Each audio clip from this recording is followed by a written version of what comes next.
Lu pernah denger istilah Akuyakureijo gak? Di anime, istilah ini berarti villainess atau cewek antagonis. Biasanya dari keluarga bangsawan yang hampir selalu ditakdirin berakhir tragis. Entah dibuang lah, dipenjara, atau bahkan dibunuh. Tapi belakangan, genre ini makin populer karena para villainess itu justru bereinkarnasi ke isekai dan inget kehidupan lamanya. Terus mati-matian berusaha ngubah takdir buruk mereka. Dan inilah beberapa anime Akuyakureijo terbaik yang wajib lu semua tonton. Akuyakureijo Tensei Oji-san.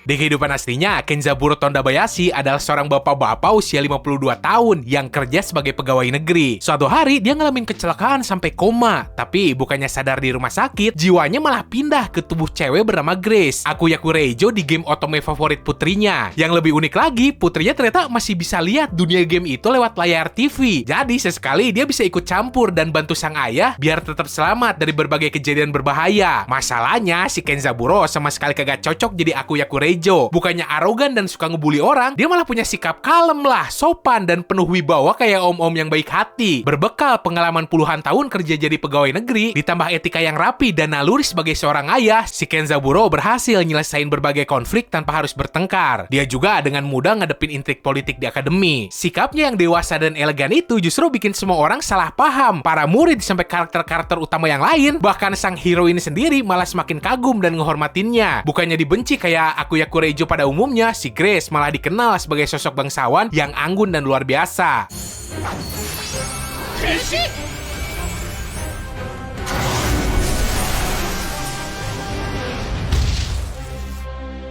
Last Tame.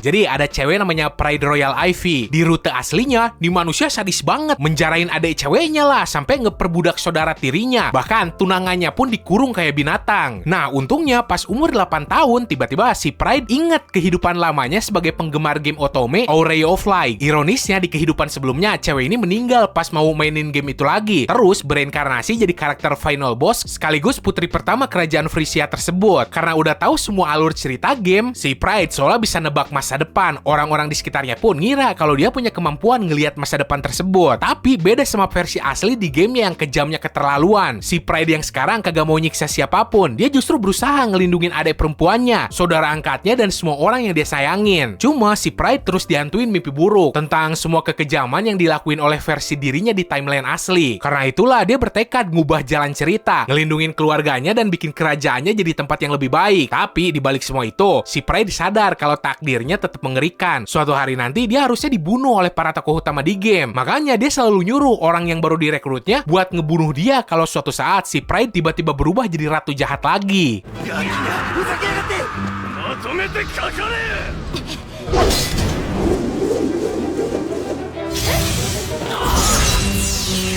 Hamefura.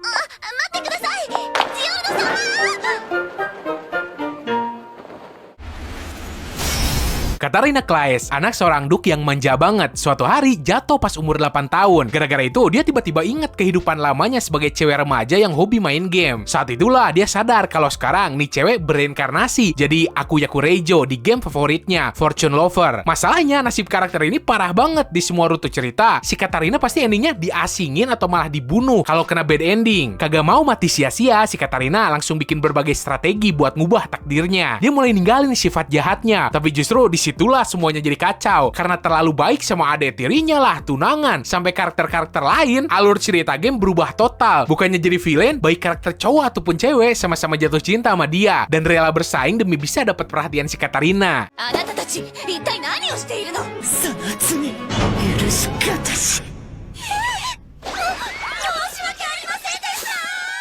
Villainess level 99. やばい、折れそう。武器が壊れたら失格。ユニエラパンチ。Awalnya cerita game otome RPG Like Magic and the Hero berjalan biasa aja. Sang tokoh utama namanya Alicia Enlate ketemu satu persatu sama 3 cowok yang bakal jadi pasangan romantisnya. Sampai akhirnya dia ketemu juga sama musuh utamanya, Yumiela Darkness. Meski berasal dari keluarga kerajaan, si Yumiela ini selalu ditakutin orang-orang. Soalnya dia punya rambut hitam dan bisa pakai sihir kegelapan, jenis sihir langka yang identik sama Raja Iblis. Pas usia 5 tahun, si Yumiela tiba-tiba inget kehidupan lamanya di Jepang. Di saat yang sama, dia sadar kalau dirinya ternyata bereinkarnasi jadi Akuya Kureijo di game favoritnya. Bukan cuma itu, dia juga ditakdirin jadi hidden boss yang baru muncul setelah sang heroin berhasil ngalahin Raja Iblis. Kagak mau ngikutin jalan cerita gamenya, si Yumiela milih fokus ngelatih sihirnya secara diam-diam. Karena dibanding kisah romansa, dia jauh lebih suka fantasi dan pertarungannya. Tujuannya cuma satu, jadi cukup kuat buat ngubah takdirnya. Tapi semua rencananya langsung berantakan di hari pertama masuk Royal Academy. Pas kemampuan semua murid diukur, level si Yumiela ternyata udah nyampe 99, angka yang bahkan dianggap mustahil dicapai oleh para kesatria kerajaan. Apalagi ini cuma cewek yang usianya baru 15 tahun. Sejak saat itu, hidup damainya langsung hancur. Keluarga kerajaan minta bantuannya mulu lah, sampai semua orang terus nantangin buat duel. Si Yumiela pun sadar kalau impiannya ngejalanin hidup tenang udah bener-bener mustahil. よし、これくらいなら剣も折れずに済む。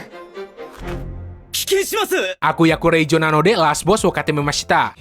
手伝おう。ご親切にどうぞ。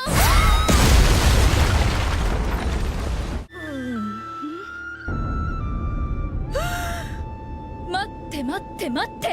Seorang cewek tiba-tiba bereinkarnasi ke dalam game otome favoritnya sebagai Akuya Kureijo bernama Airin. Masalahnya di awal cerita, tunangannya si Pangeran Cedric langsung mutusin pertunangan mereka demi sang heroin Delia. Saat itulah si Airin ingat kehidupan lamanya dan sadar kalau dirinya ditakdirin berakhir tragis. Kagak mau mati sia-sia, nih cewek mutusin ngelakuin hal nyeleneh. Dia PDKT sekaligus ngerayu sang final boss, Raja Iblis bernama Claude, yang ternyata adalah kakak tiri dari si Pangeran Cedric. Awalnya si Claude dikenal dingin dan susah dideketin, tapi berkat kesetiaan, kecerdasan, dan kemampuan bisnisnya, si Airin perlahan berhasil mencairkan hati sang Raja Iblis. Sampai akhirnya si Claude jatuh cinta sama nih cewek. Tapi meskipun udah dapet perlindungan dari si Claude, masalah nih cewek belum selesai. Dia masih harus ngadepin berbagai konspirasi politik, percobaan pembunuhan lah, serangan monster iblis, sampai ulah si Lilia yang diam-diam berusaha nguasain kerajaan. 僕をバカにしていることは。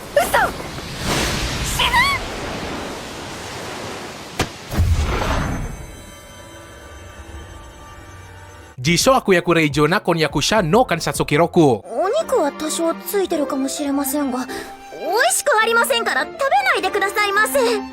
お肉。殿下。いや、見てない。 Pangeran Cecil adalah sosok jenius yang ngerasa hidupnya ngebosenin banget. Sebagai calon raja, semua pelajaran dan kehidupannya di istana kerasa terlalu mudah, sampai akhirnya dia dijodohin sama Bartia. Di pertemuan pertama mereka, si Bartia tiba-tiba ngaku kalau dirinya adalah seorang Akuya Kureijo yang bereinkarnasi ke dunia game otome. Menurut si Bartia, dia udah tahu seluruh jalan cerita game itu dan ditakdirin jadi tokoh jahat yang nantinya bakal dibuang sama si Cecil supaya sang pangeran bisa nikah sama si heroin. Karena yakin itulah takdirnya, si Bartia terus nyoba mainin peran sebagai Akuya Kureijo. Dia bahkan nyoba bikin si Cecil ngebencinya dan ngesupport sang pangeran supaya makin deket sama si heroin. Cuma masalahnya si Bartia sama sekali kagak berbakat jadi orang jahat. Setiap rencana liciknya selalu gagal total. Bukannya dibenci, tingkahnya yang polos, ceroboh dan nyeleneh malah bikin orang-orang di istana makin suka. Termasuk perasaan si Cecil yang hatinya perlahan berubah jadi cinta ke si Bartia dan gak jadi pangeran boneka lagi. 恥ずかしすぎて死んでしまいますわ。大丈夫。二人きりになってもちゃんと初めてのキスまでにしておくから。バーティア。 Akuya Kureijo wa Ringoku no Taishi ni Dekiai Sareru. 許されるものではない。よってティアラローズ、そなたを国外へ追放する。Suatu hari, seorang cewek tiba-tiba terbangun di dalam game otome favoritnya, The Ring of Lavis Saljuli. Yang bikin panik, dia bukan jadi heroin, melainkan Tiara Rose, karakter Akuya Kureijo yang nasibnya udah pasti berakhir tragis. Sesuai sama alur game, nih cewek harusnya dipermaluin di depan semua orang. Pas tunangannya, putra mahkota Heart Knights mutusin pertunangan mereka. Setelah itu, dia bakal kehilangan gelarnya dan diusir dari kerajaan. Dan bener aja semua itu terjadi. Si Heart Knights secara terbuka ngebatalin pertunangan mereka dan berniat ngeasingin si Tiara Rose. Tapi tepat tepat pas semuanya dirasa udah kandas, muncul sebuah kejadian yang sama sekali di luar jalan cerita game. Aquastid, putra mahkota dari kerajaan laut tetangga bernama Marine Forest, tiba-tiba maju dan langsung ngelamar si Tiara Rose di depan semua orang. Beda jauh sama mantannya yang dingin sama cuek. Si Aquastid justru bener-bener cinta sama si Tiara Rose. Sampai-sampai semua orang iri dan ngelihat betapa bucin dan perhatian dirinya. 私、きちんと花嫁修行をして、お役に立てる妻になりますから、もう少しお待ちになってくださいませ。分かっている。 Dr. Elise, the Royal Lady with the Lamp. ダメだ。私は、もう。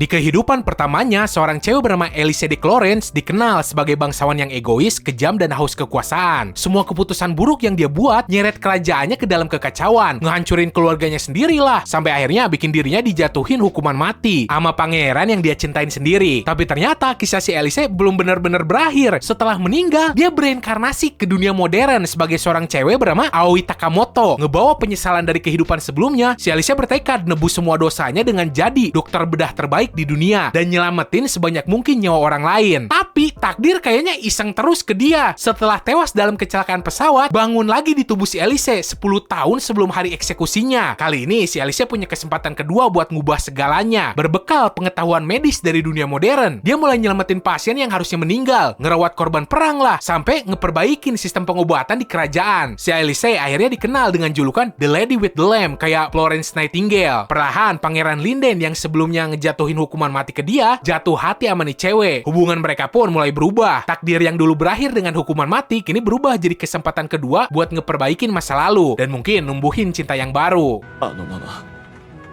父上の目が覚めないのではないかと思った。ありがとう。 A wild last boss appeared.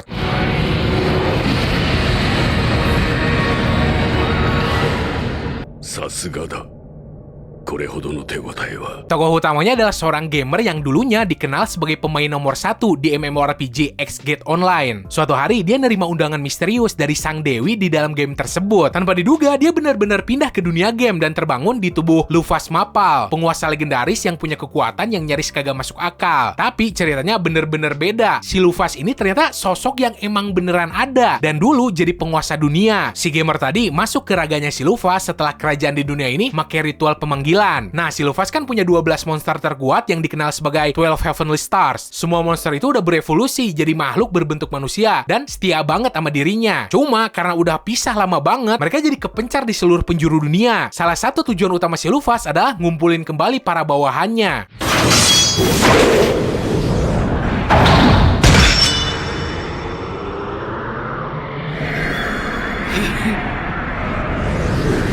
Tensei Akujo no Kuro Rekishi. 私が考えた運命の物語。私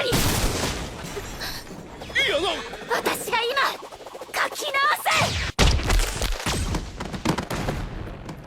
Konoha Sato tiba-tiba bereinkarnasi ke dalam dunia novel fantasi yang dia tulis sendiri pas masih SMP. Masalahnya, dia bukan jadi sang heroin, tapi jadi Iana Magnolia, karakter Akuya Kureijo yang paling dibenci dan ditakdirin mati mengenaskan. Yang lebih parahnya lagi, orang pertama yang berniat ngebunuhnya justru adalah kepala pelayannya sendiri. Sejak saat itu, si Iana harus mati-matian nyari cara supaya bisa ngindarin semua death flag yang dulu dia ciptain sendiri. Tapi ternyata, dunia yang dia tulis pas masih remaja jauh lebih kacau dari yang dia ingat. Ceritanya penuh sama alur yang absurd, plot twist dadakan lah, vampir, monster, makhluk sihir, sampai karakter-karakter yang punya kepribadian yang terlalu dramatis dari karyanya dia yang lain. Belum lagi si heroin yang asli selalu narik masalah kemanapun dia pergi. Para pembunuh, calon pasangan, dan karakter-karakter lain yang dulu si Konoha ciptain mulai bertindak di luar naskah, bikin jalan cerita berubah dan makin sulit diprediksi.